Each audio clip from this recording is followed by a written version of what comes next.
राम राम। आप सभी के अंदर विराजमान मेरे परम पिता परमात्मा को मेरा कोटि कोटि नमन। हमारा सतगुरु सुखराम जी महाराज के ग्रंथ में मूल ज्ञान घट पर्चा का अंग चल रहा है। मूल ज्ञान यानी जो मूल ज्ञान है, जो जड़ ज्ञान है, जो केवल ज्ञान है, उसका अनुभव अंतर में किया जाता है। यानी इस शब्द ब्रह्म के रूप में जब ये शब्द ब्रह्म अंतर में जागृत होता है तो उसके क्या क्या अनुभव हैं, सारी ज्ञान चर्चा यही चल रही है। अब सतगुरुदेव हमें जब शब्द त्रिकुटी पर आता है और फिर उसके बाद ब्रह्मांड में है, फिर 12वें चक्र पर बजरपोल, भंवर गुफा, केवल पद, इन सब के अनुभव बता रहे हैं कि जब जहाँ जहाँ शब्द पहुँचता है और सुरता उसका कैसा अनुभव करती है।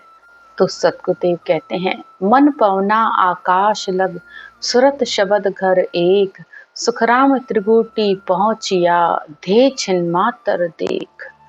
जब सुरत और शब्द का त्रिकुटी में आकर मेल होता है तो ब्रह्मांड तक तो श्वास, मन, शब्द, सुरत सब साथ रहते हैं और हर समय उसका ध्यान आत्मा का ब्रह्मांड में लगा रहता है और नीचे शरीर छिन्न मात्र रहता है।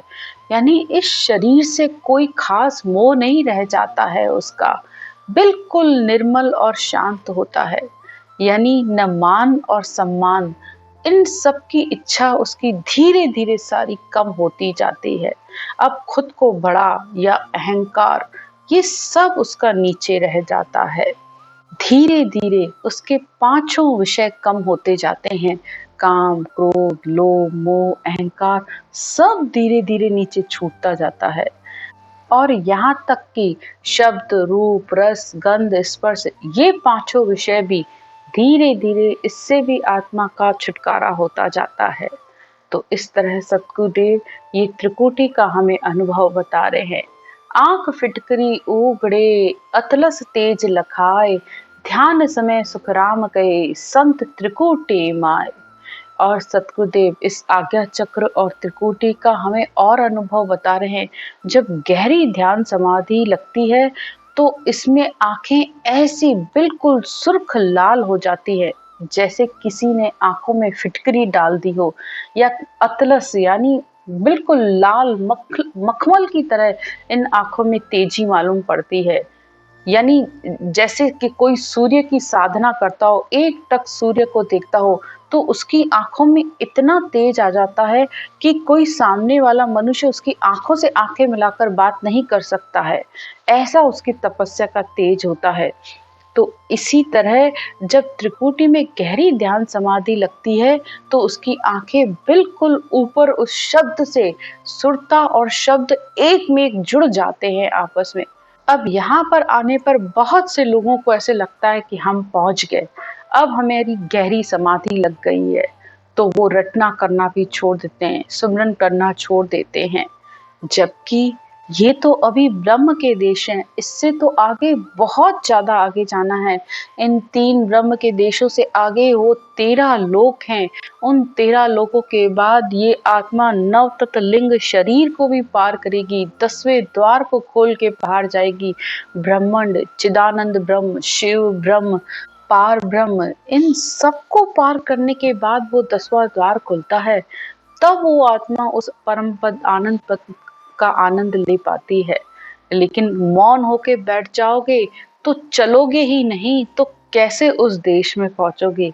तो सिमरन करना, नाम जप करना, चलना है। अपनी रटना तो अंत समय तक चलनी चाहिए, क्योंकि मनुष्य के कब कर्म उसके ऊपर हावी हो जाए पता नहीं चलता है।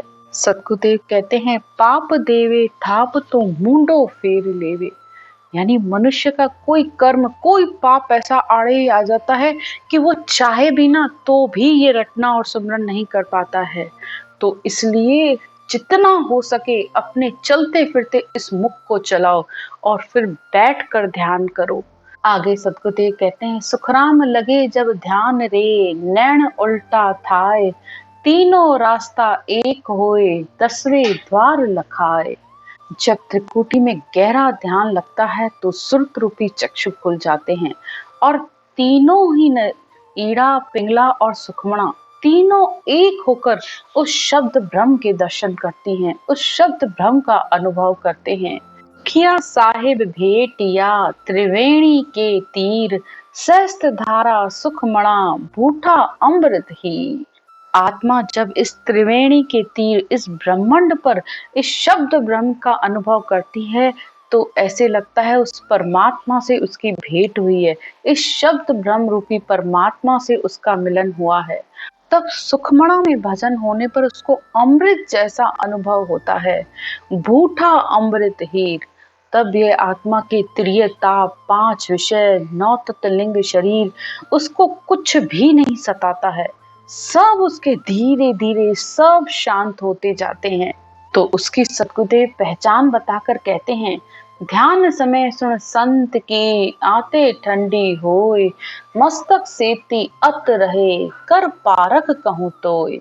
तो उसकी परख होनी चाहिए करने वाले में भी और कराने वाले में भी, कि जब ध्यान इस समय जब इस ब्रह्मांड से ऊपर 10वें द्वार पर लगता है तो उसको क्या अनुभव हो सकता है। तो नीचे का शरीर तो ठंडा रहता है, यानी कोई हलचल नहीं होती है। हलचल से कहने का मतलब कि अब कोई विचार या कोई भी बात आती है तो वो परेशान नहीं होता है। मस्तक सेती अत रहे, सर उसका थोड़ा गर्म उसे लगता है और खिंचाव भी उसे महसूस होता रहता है। शब्द उसे अपनी तरफ खींचता रहता है मिलाने के लिए, इस आत्मा को अपनी तरफ बुलाता रहता है कि आके मुझ में मिल जा। तो ये अंदर से अनुभव होता है और ये सबको होता है, ऐसा नहीं है कि एक किसी एक को होता है। जो जो इस रास्ते पर आत्मा चल रही है और इस विधि से सुमरन कर रही है तो ये अनुभव सबको होता है। तो इसलिए भक्ति कर रहे हो, भजन सिमरन कर रहे हो तो अंतर में भी थोड़ा सा ध्यान दो और इन शब्दों से सदगुरुदेव के लिखे हुए इस ग्रंथ से अपने अनुभव को मिलाकर देख लो। क्योंकि सदगुरुदेव ने 18 वर्ष बैठकर एक जगह पर बिना कुछ खाए पिए सिर्फ एक सत्तू का पानी पीकर इस का अनुभव किया है। अपने शरीर के अंदर उन्होंने जितने भी अनुभव किए हैं उन सबको उन्होंने इसमें लिखा है। तभी तो उन्होंने इसे मूल ज्ञान घट पर्चा का अंग दिया है। पे घट के पर्चे यानी अनुभव है, जो मुझे अनुभव हो रहे हैं वो तुमको भी होंगे। जिस शब्द ब्रह्म के दर्शन करके मैं परमात्मा से मिला हूँ तो तुम भी इस शब्द ब्रह्म को अंदर प्रकट होकर तुम भी वहीं आ जाओ जहां मैं आया हूँ, जहां मैं पहुंचा हूँ। तो इसलिए ये सारा ग्रंथ लिखा गया है। इसको पढ़कर सुनकर हर आत्मा वहां पहुंचेगी और निश्चित तौर पर पहुंचेगी जो सुमरन करेगी। बस एक ही बात है, सुमरन और सुमरन का सार ये शब्द ब्रह्म है। अगर ये शब्द ब्रह्म नहीं आ रहा है तो किसी से पूछो, अपनी कमी को निकालो। क्योंकि अगर यहाँ पूछने में भी शर्म कर दी, जब संसार की किसी बात को पूछने में शर्म नहीं करते हो, ज्ञान नहीं है तभी तो पढ़ने के लिए जाते हो, कोई कोर्स करते हो क्योंकि तुम्हें उसकी जानकारी नहीं है, तो ये भी तो एक तरीके का कोर्स है जो जीवन से यानी इस आत्मा की मुक्ति दिलाने वाला ज्ञान है। तो फिर इसको पूछने में कैसी शर्म। जो भी नहीं समझ में आता है बिल्कुल पूछो, जो आपके आसपास है जिसको थोड़ी इस ज्ञान की समझ है तो उसके साथ ज्ञान चर्चा जरूर करो। आगे सतगुरुदेव कहते हैं, अनहद जहाँ बाजा बजे घर घर मंगलाचार। जैसे घर में कोई मंगल कार्य होता है तो बैंड बाजे सब बजते हैं ना, ऐसे ही ये अनहद बाजे इस शरीर के अंदर भी बसते हैं। जब शब्द ब्रह्मांड पर आता है तो आत्मा इस शब्द ब्रह्म रूपी परमात्मा के दर्शन करते हैं। ये शब्द ब्रह्म परमात्मा का रूप है, तो अंतर में आत्मा इसका सुरत रूपी चक्षुओं से इसका अनुभव करती है और शरीर के रग रग रोम रोम में ये ररंकार की धुन अनुभव होती है। तो कितना आत्मा को आनंद आता होगा। और इसी तरह सुखिया आत्म सुंदरी जहाँ परता परमात्म भरतार। तो जैसे अगर स्त्री अपने पति से बहुत दिनों के बाद मिले तो कितना आनंद अनुभव करती है, इसी तरह ये आत्मा रूपी स्त्री है, जब ये अपने परमात्म रूपी भरतार यानी परमात्मा से मिलती है तो इस तरह आनंद में मगन होती है, क्योंकि ये शब्द आत्मा का पति है, जो अनंत जन्मों के बाद आत्मा जिससे बिछड़ी हुई है, अब उसे अपना भरतार यानी इस पति के रूप में ये शब्द ब्रह्म प्राप्त हुआ है, तो वो उसके साथ मिलकर आनंद लेती है। ज्योत जिलामिल होए रही तेज पुंज मुख नूर, जो उगा सुखराम जी शेष कला ले सूर। जैसे सूर्य जब उदय होता है तो उसकी हजार तरीके की उगने पर उसकी कलाएं होती हैं, इसी तरह ये शब्द ब्रह्म जब अंतर में जागृत होता है तो आत्मा इसके अनेक तरीके के रूपों में इसके दर्शन करती रहती यानी अनुभव करती रहती है। नाद, अनहद नाद, जिंग ध्वनि, इक्खर समाधि, अनेक सत्ता समाधि, शून्य समाधि, जैसे जैसे वो आगे बढ़ती है सब उसके सब समाधियों का गुण उसके अंदर आता जाता है। सब कुछ उसको अंदर में अंतर ही अंतर उसको अनेक तरीके के अनुभव होते रहते हैं। सुरत सुंदरी महल में पाया पुरातम पी। अब सुरत रूपी सुंदरी यानी आत्मा ने इस महल यानी इस शरीर में ही पाया पुरातम पीर, जो आदि अनादि काल से उसका पीर था, पति था, भरतार था, ये शब्द ब्रह्म, उसको आत्मा ने अपने इस शरीर के अंदर ही पा लिया है। निकट सदा दूरी नहीं लंघ्या पीव सो जीव। अब आत्मा एक मिनट भी इस शब्द ब्रह्म रूपी परमात्मा से वो दूर नहीं होना चाहती है। उसका हर समय प्रेम दिन ब दिन इस शब्द प्रेम से गाढ़ा होता जाता है, पक्का होता जाता है, और ये शब्द भी उसे अपने से एक मिनट भी अलग नहीं करता है। वो भी उसको हर समय अपने में मिलाने के लिए अपनी तरफ उसे खींचता रहता है, बुलाता रहता है। इसी को तो कहते हैं मेरा राम मुझे भजे मैं पायो विश्राम, कि अब मैं नहीं उस परमात्मा को याद करता, वो परमात्मा मुझे हर समय याद करता है इस शब्द ब्रह्म के रूप में। मैं भले थोड़ी देर के लिए उसे भूल जाऊं, लेकिन वो मुझे भूलता नहीं है, हर पल मुझे याद रखता है। तो ये है विश्राम। अब आत्मा ने अपने इस पीव रूपी परमात्मा से मिलकर वो आत्मा आनंदित हो रही है। अब वो उससे बिल्कुल भी अलग नहीं होना चाहती।